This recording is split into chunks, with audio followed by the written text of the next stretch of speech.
Good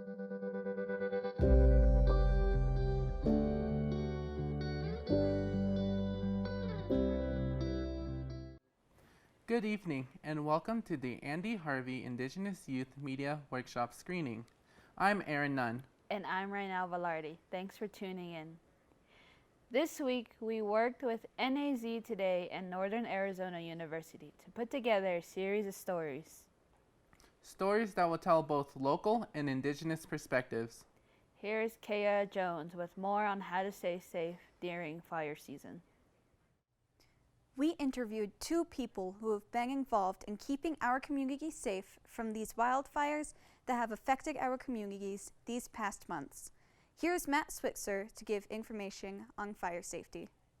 Knowing what the restrictions are in your area is very important. The Forest Service website has a lot of good information about what you can do to make your area fire safe.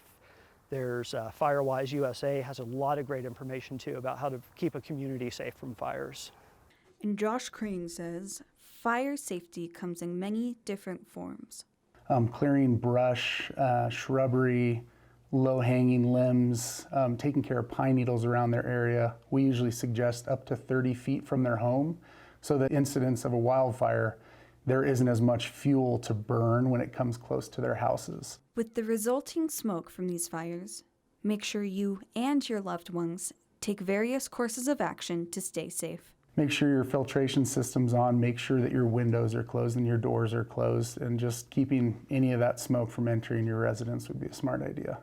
If you're outside, especially if you're in a sensitive population, elderly, young, have a compromised immune system or lung issues, breathing problems, wearing masks and absolutely staying indoors. In the unfortunate event of a fire being near you, listen to your local fire safety professionals. If you're noticing a wildfire in a new area, we would hope that you guys call 911 and let them know that it's in a different area. We absolutely recommend you evacuate when evacuation orders are given. A lot of times we see people wanting to stay behind in the go stage because they're looking at their structures, they're wanting to save their homes. This is very dangerous for firefighters because we're out there to save structures and save lives, but oftentimes when people decide they're going to stay and we are unaware of it, we now have life to save instead of just property. With these recent fires that have affected our communities, we wanted to bring you an update on the containment progress of these fires. We've made a lot of progress this week. The pipeline's already up to 70%, and the haywire's at, I believe we're at 60% this morning. There's portions of this fire that we would hesitate to say is contained because it's on the very steep slopes, Cisco Peaks. That will probably be the last area that we'd consider to be contained. Things are rolling really good. The weather's cooperated, the firefighters are doing an excellent job.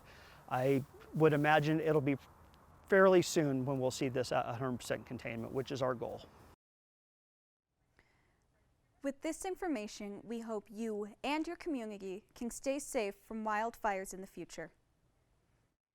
Skateboarding is a sport not many people expected to take the world by storm, but on native reservations, it can be an outlet many young people need. Here is Jaron Fowler with more. Skateboarding is a large part of the Flagstaff and the Indigenous community. We talk with the co-manager of Aspen Sports to learn more about local riders. My name is Jorge Doniz. I run a skate shop in downtown Flagstaff called Aspen Sports. It's also an outdoor gear shop. I'm from Flagstaff and I graduated from Flagstaff. I was out in Chandler for a weird amount of time period, and there was a lot of bad apples, I would say. A lot of bad apples trying to get people hooked on other bad apples. When I was introduced to skateboarding, it was a random guy that wanted to take his faith on me, gave me a board and said good luck. Growing up on the reservation, life can be tough, especially being exposed to vices, such as drugs and crime. Activities such as skateboarding can be an escape to a better future. It would have to be having people around me that I trust, that I'm able to fail and get back onto a board again and again. Inclusive activities like skateboarding gives people opportunities to come together and be a community. having the opportunity to build out a person's first skateboard. They don't know the parts, they don't know what to pick up, but it's okay. Nobody really knows what they're doing once they get into a new sport, and it's nice to have someone, a guiding hand, saying, hey, it's okay, take it slow, you're gonna become a great skater. Skateboarding is a very diverse activity and very opening to anyone who wishes to join. You can pick up any board in this shop. They're all generally gonna feel about the same, but it's more up to the rider of how they're gonna use that board, how they wanna escape from troubles or become better at it. Skateboarding is a very inclusive sport. It allows any person, despite skin color, national identity, sex, gender, whatever they want to identify themselves as. Skateboarding isn't just, you have to be this person to be this person to be a good skater. You can be any person you want to be with any type of skateboard, whether skateboard or longboard, and you can be any type of skater that you want to be. The most important thing is having fun, skating within your abilities, and, well, being safe as well. For NAZ Today, this is Jerron Fowler. Leaning into education, we had a team visit Museum of Northern Arizona to get to know the medicinal availability of our local plants. Aiden, what do you got? Well, right now, we visit the Colton Gardens located northwest Flagstaff, and we met some pretty amazing people doing some pretty amazing things. Hello everyone, welcome to Colton Gardens. Established in 1990, Colton Gardens, as part of the Museum of Northern Arizona, is an interactive sustainability and community-based gardening space. Well, we got a great staff of volunteers that come to this garden. A lot of work. They say, gardening and farming, it's a labor of love. This multi-acre facility specializes in medicinal on one end and regional plants on the other. Both plots integral to our native cultures of the Colorado Plateau. We got a little bit of our Three Sisters garden, so that is corn, beans, and squash, so it's doing pretty good. They have a balanced relationship. I think this one's the Saley sunflower, so this has some ethnobotanical uses. Ethnobotanical, as Public Programs Manager Darvin states, simply implies the study of indigenous or traditional knowledge of plants. We have some yucca. Yucca is commonly used by the tribal communities in the area. And leaning into the knowledge, staff and volunteers say they have something educational to share every day. I came here just within the discourse of health disparities, and I do think that gardening can be extremely empowering for all people. What motivates me is making the public aware of the different plants on the Colorado Plateau and the sciences that exist on the Colorado Plateau. From seed to sown, the foundation of this lively community reaches far and wide across the state. This year we got some from Native Seed Search, which is down in Tucson. They're all about really preservation and regeneration with seeds and native seeds. So we are trying to grow out some of their seeds and then eventually collect them to save. Tradition and medicine and science combined, cultural preservation remains the peak of this establishment. If you look around, the placement, it's so peaceful. You have the Sacred Peaks right here. I've fallen in love with the community here. The volunteers here are, incredible. They love this place. There's a lot of pride, we say, here. Left with a mutual appreciation, we will be sure to return time and time again. And honestly, hope to see you guys again. I think this place is awesome. Reporting for Indy Harvey Workshop 2022, this is Aiden Thomas. Every year, parents everywhere ask the question, what can my kids do over summer? Well, we might have an answer for you. Grand Canyon Youth is a program that takes kids camping, water rafting, and establishes team building skills. Seta Ferris has more. I have the pleasure to learn about GCU and also how they are helping our youth with their summer fun, but also how the climate is affecting our river rafters. Grand Canyon Youth operates on 3 different rivers. We're working on the Colorado River, the San Juan River, and the Verde River.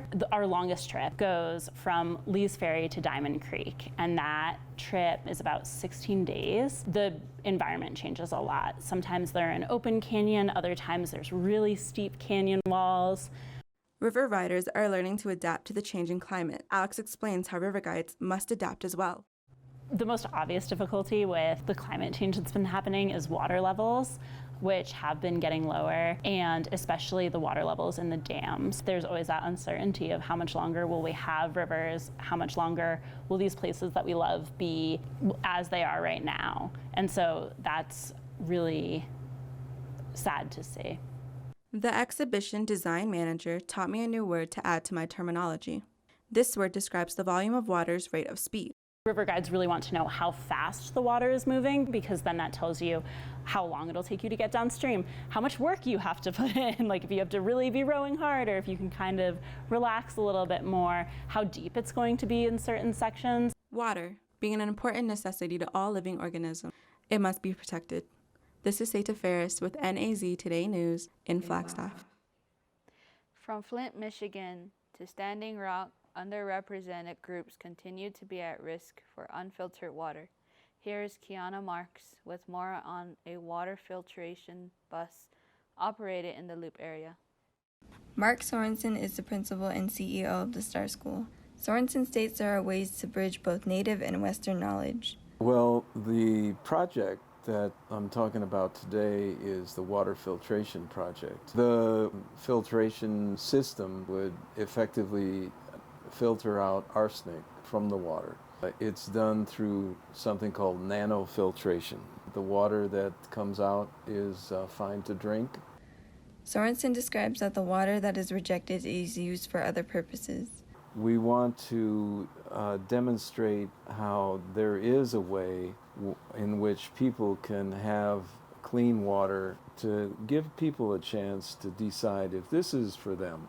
Star Water Bus, bringing clean, safe water to the people. That's what our mission is. So our main purpose, of course, is to serve indigenous communities. The bus has a pump that will actually pump right out of the well if the well has a tank. The bus used for this project is a decommissioned school bus. We're doing it at a small scale, so it doesn't have to be people just waiting for the big government, whether it's tribal or federal. It takes about 4 to 5 months to construct a whole system, so that when we come to a community, they don't have to give us anything except their commitment to take care of it. I think schools are so important and often don't see the power that they have. Mental health for combat veterans is an important topic that isn't discussed amongst most communities. Here is James Arnold with more about the Navajo Hopi Honor Riders. Our story introduces Navajo Hopi Honor Riders and a member of the organization. The foundation behind the organization that sparked it all is Lori Paestawa. Lori Paestawa was the first U.S. Native American female to be killed in action, according to the U.S. Army, on a foreign soil. Her body was brought back, and we did an honor ride to, as we call it, to never forget her sacrifice and what she did for her country. Mike Camarillo is a Navy veteran and active writer for NHHR. Camarillo elaborates on the importance of supporting mental health among combat veterans within indigenous communities. Until I got involved specifically with this ride by honoring Lori Paestawa, I do it because it helps me cope with a lot of things that I went through as well. And it's a way for me to get on a motorcycle and relax, and to bring awareness about Native American veterans issues, to the public, to let them know that Native Americans are one of the biggest minority groups in the country that have their tribal members serving in the U.S. Armed Forces over any other minority entity within the United States. And I think that's something that we as Native Americans are very proud of. If I could just say just one last thing, just thank them for their service. Let them know that you care. You'll put a smile on their face. That old saying, freedom is not free. We sacrifice, and sometimes a lot of our veterans gave the ultimate sacrifice, like Lori did, to provide us with that freedom that we have today. So when you do see a veteran, or if you know a veteran, just say thank you. I'm James Arnold from NAZ Today, reporting from Flagstaff, Arizona. Thank you for tuning in to our special broadcast. We would like to thank our production leads, mentors, instructions, and sponsors. Be sure to follow the Andy Harvey Indigenous Youth Media Workshop on social media. Thank you, and good night. Where's the camera?